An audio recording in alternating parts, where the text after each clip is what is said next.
Pat, talking Buffalo Bills, boy, aren't we big on social issues?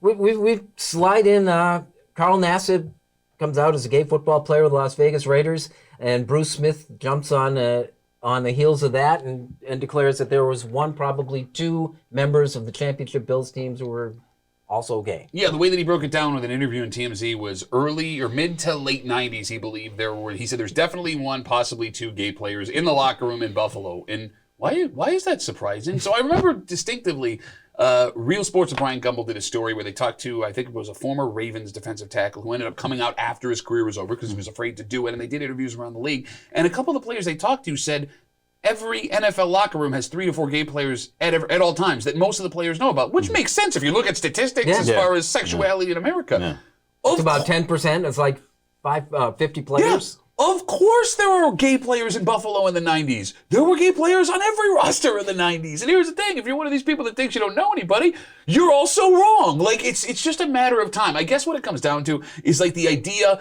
of what traditional masculinity is, because you hear the old heads when they talk about football, and it doesn't even have to do with sexuality now, right? It has to do with how tough these players are versus how tough players were back in the day. Well, listen, there's someone that you thought was tough, was tough back in the day, that was also gay, man. Those two things are not mutually exclusive to each other. I'll go back to my first social issue thing. I don't get what the big deal is here. I find it very interesting that Bruce Smith would say it, and not only in support of it too, but think of the generation beforehand and the generation now where they're more open about it. They're more willing to discuss it. We're probably going to have more athletes say certain things. Yet 20, 30, 40 years ago, it was kind of like, well, of course this takes place, but nobody wanted to talk about it. Nobody wanted to come out. There's still this fear and concern about how they may be ostracized and they may be cut or how they'll be viewed. There's more support now for athletes that want to express themselves than there's ever been before. I think this is just going to be one of those things that the next generation of fans are going to get used to. And I'm sorry, old guy who went through the 80s, 90s roster of the Buffalo Bills trying to figure out who it is because Smith at this point didn't name who that person is. That's just the way of the world now. But you also have to keep in mind, where everyone's head was at from the early 90s to the mid-90s. Let's not forget about what Magic Johnson went through after his HIV diagnosis. What was that, 92? Somewhere in there. Okay, so there was, here come the rumors that he's gay, but let's put that aside. He has HIV, and there were NBA players. Karl Malone, if I'm not mistaken, was one of them who said he would refuse to take the court with Magic Johnson because he wasn't sure what he was going to catch. All right, so if a player comes out as gay, you're still dealing with the HIV situation moving into the mid-90s. Do you have people, well, what about this? The danger of me. It has nothing to do with these social ideas. Well, do you want to be the face of that discussion in 1994, 1995? You don't. And that's before social media. So this person doesn't have an opportunity to control their own words. It's whatever ends up in a piece that they do with ABC, CBS, ESPN. I don't think a portion of that has changed, Tariq, because the three of us, right?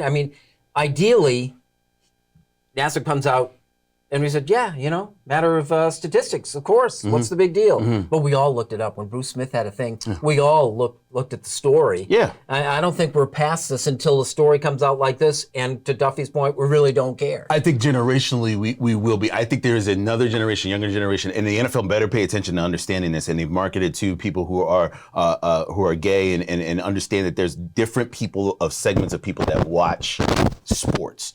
His jersey became, I think, the #1 selling jersey the day after.